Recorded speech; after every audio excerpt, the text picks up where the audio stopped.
Hey, I'm Bryson with Trick Tools. I want to welcome you guys back out to our fab shop and the continuation of our drag bike body series. In this episode, it's our goal to help you understand how to get started on a custom metal shaping project, as well as highlighting the design process to help you go from an idea to a concept rendering. We're also going to help you guys determine whether you need to use a buck and how to build one, so stick around.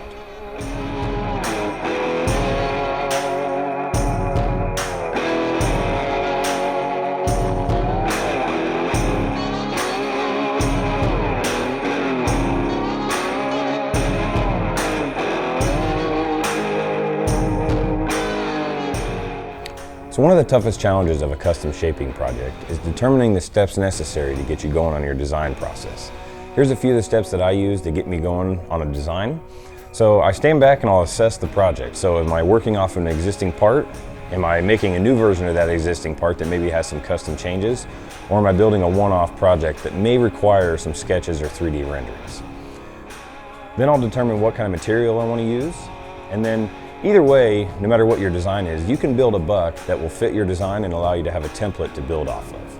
So, whether you're building a new body for a bike like this, or let's say you have a left side fender for a car and you want to build a right side fender that you don't have, you can use the left side fender to make templates off of and then get all your shapes and build a buck off of that will get you going on your other side. And then from there, you can determine whether you want to use a wire buck or maybe a wood buck like this one sitting here.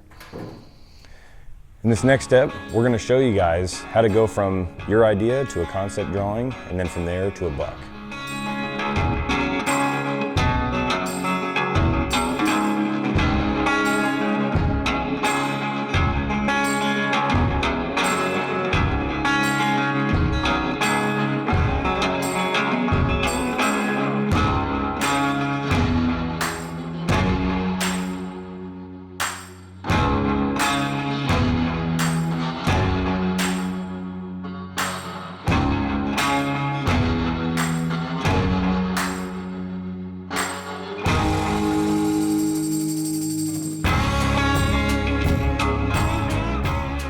If you watched episode 1 of this series, we discussed how they started this project back in 2006 with the idea of making this body look like a Gen 1 Hayabusa.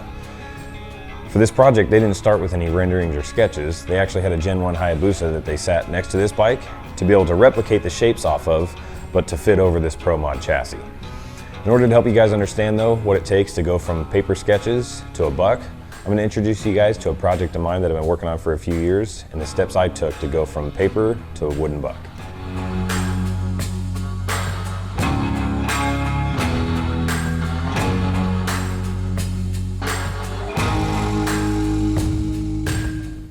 So this is my project that I call the Ruptured Duck. My whole idea with this car was to build a car that looked like a B-25 Mitchell World War II bomber.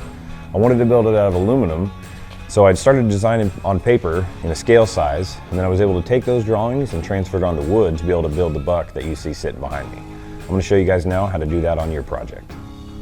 Using some graphics on your screen, we're going to show you guys how to go from the idea in your head to paper to building a 3D buck.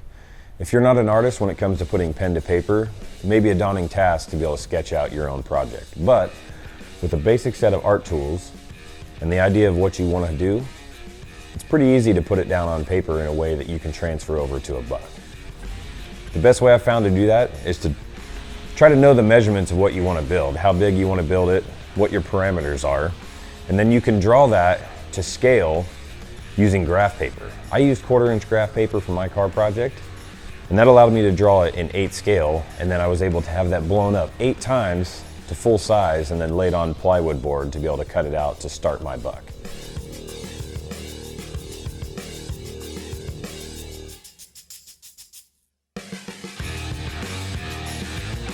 So you can see by the side view drawing on your screen, when I had it blown up 8 times and laid it on the plywood board, that gave me what I needed for the center board of the buck. And then from there, I took the front view drawing that I did and was able to lay those pieces on plywood board also and have those cut out. And that gave me the points that I needed for the firewall, the front of the doors, and also the back of the doors on this car. Once I got to that point, I was able to start attaching those boards together, and that started making my buck 3D.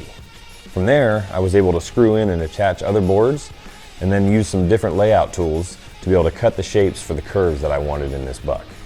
The neat thing about building your own project is that once your buck starts to go 3D, you can tweak and shape on it to make sure that it's fitting the vision that you have in your head. These techniques are not only applicable if you're building a wood buck, but if you're building a wire buck, you can use the same thing. All you have to do once you get your blown up drawings is shape and form your wire, be able to get your center points and then some of your initial shapes, and then you can start to fill in work from there.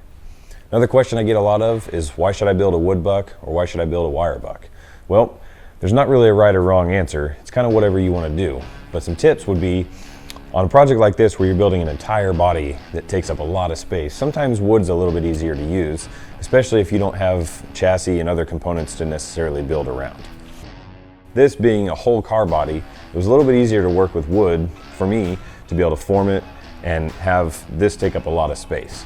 Whereas a wire buck, you can tuck it in nice and tight, like you see on the Pro Mod there behind me.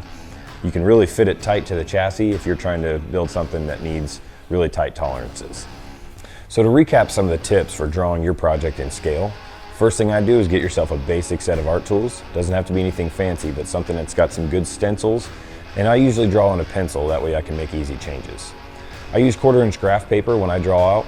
That way it makes it easy to put something in scale. The next thing you need to know is about what size you want your project to be. Have some basic measurements. That way you can pick a scale size when you're drawing, and then when you go to have them enlarged later, you can just have them enlarged that many times. The next step would be draw at least 3 angles of your project that gives you the ability to make sure all your proportions are close enough to where when you have all your drawings enlarged, you can have a good idea in the 3D perspective of the proportions of your project.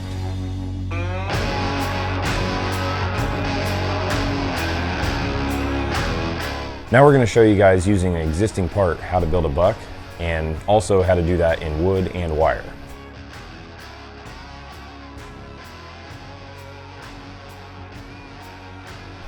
So using this fender here that was built by our good friend Ron Covell, we're going to build a buck as if we were building it for the other side of the car. Now, a little bit about a buck. Each one of these boards here is called a station. And to help us get those laid out on this fender, we're going to use masking tape and cardboard.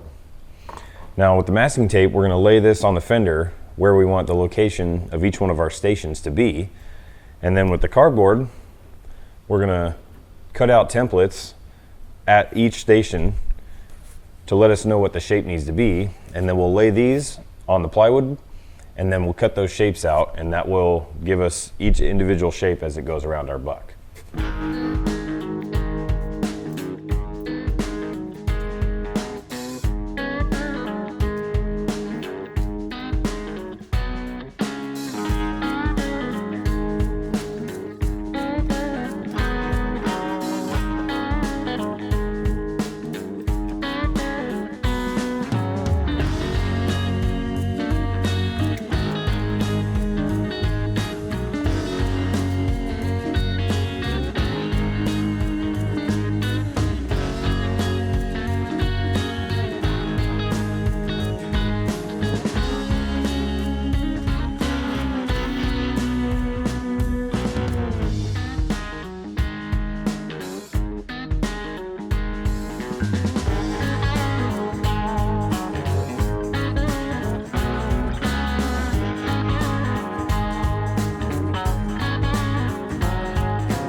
Now that we have our templates made for each one of the stations, we're going to use the fender now to mark on this last board so that we can trim it, and we'll use that to mount all the stations to.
So now that we have the main board cut out with the lower station in place, we're going to use our other station boards that we've cut to locate, based on the tape lines on our fender, where they should belong. And then from there, once we get them laid out, we're going to cut holes in the main board of the buck here for easier viewing when you're shaping your sheet metal.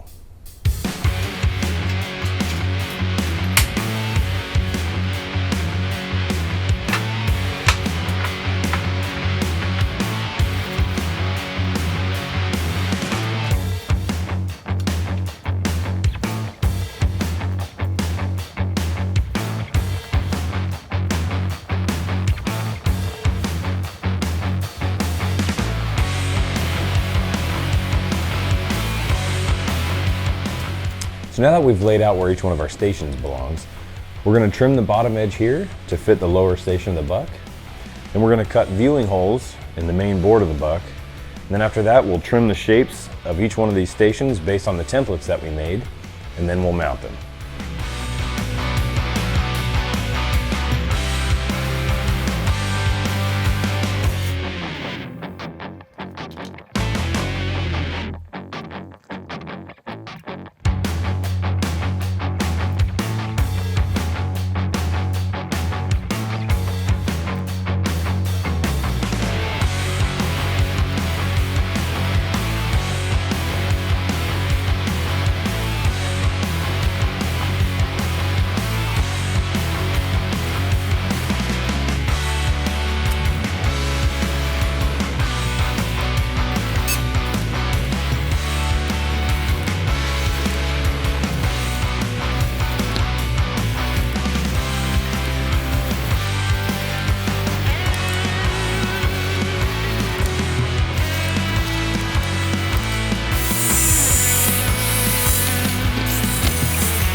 So now we've got this middle station in the buck to kind of solidify its placement.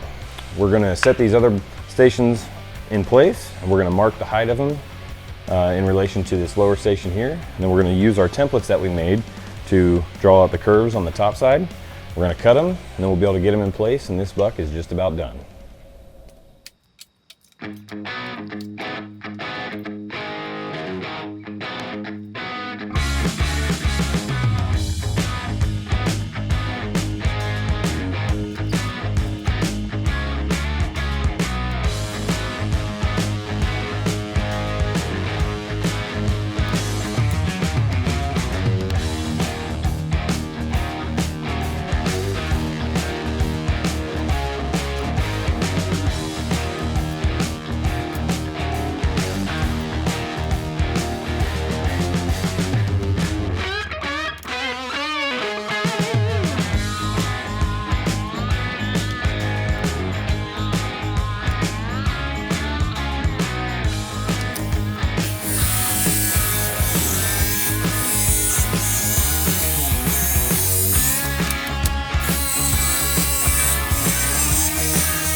So now that we've got our stations trimmed, what I've done is put a screw in each end of the station to hold them in place. And the next step is going to be to lay out where the fender lip is in this fender. So doing that, I'm going to use a sheet of paper. We're going to trace this line on the fender, and we're going to lay it on here. We're going to mark it on each station, and we'll trim them down before we have a visible fender lip.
So now that we have all the stations in place and screwed in for the final time, the last step is to take a sander and just clean up the profiles around the edges, and this buck is finished.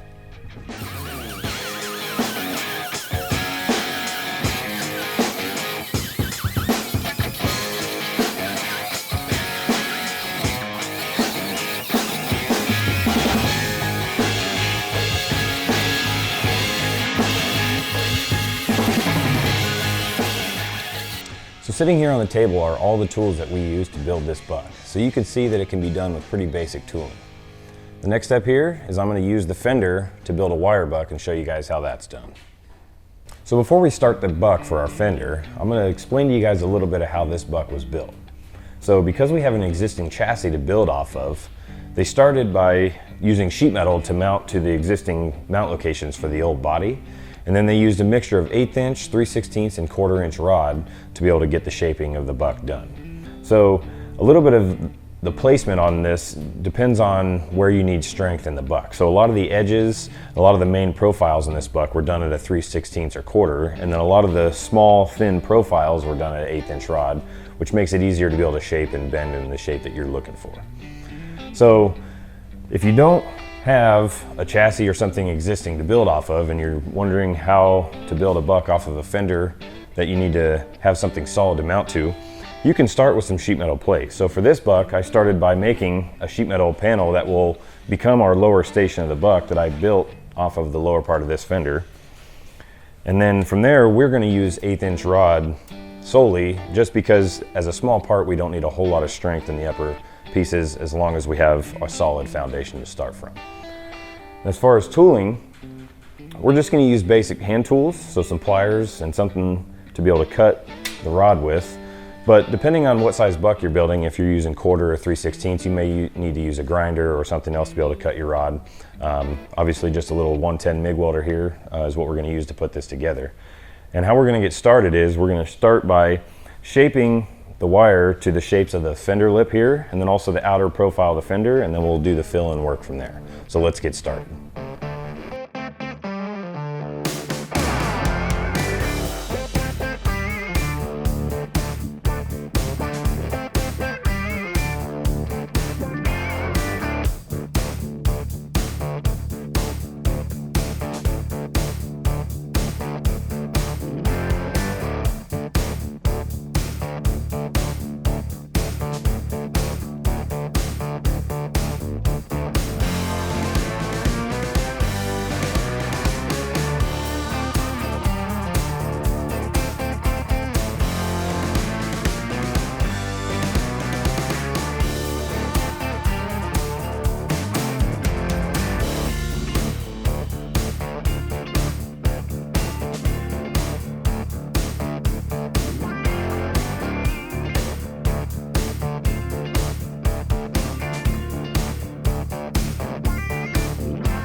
All right, so now we got the basic set of wires tacked in place to create the initial shape of the fender.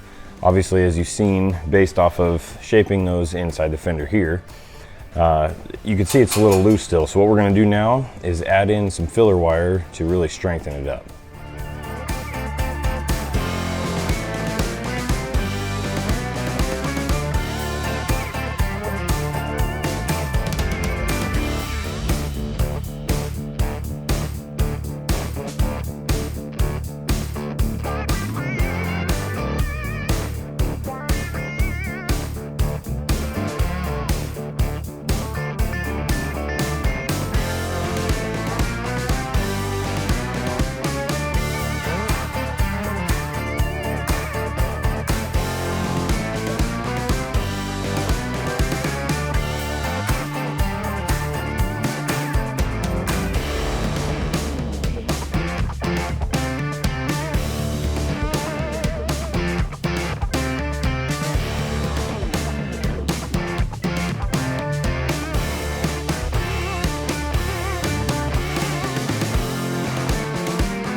Whether you're building a wood buck or a wire buck, you can see that both of them present their own challenges. And like I stated before, there's no right or wrong to which one you want to build.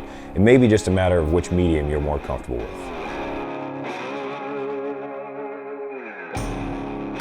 Hopefully you've been able to see that building a buck is not an overly difficult process, but can be time consuming based on the size of what you're trying to build.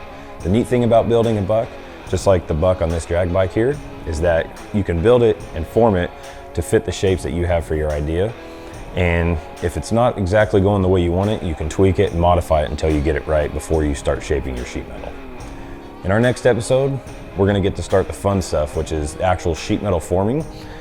We're gonna cover panel layout as well as basic sheet metal techniques. Subscribe to our YouTube channel for more updates on when the next episodes are gonna be launching, and I hope to see you then.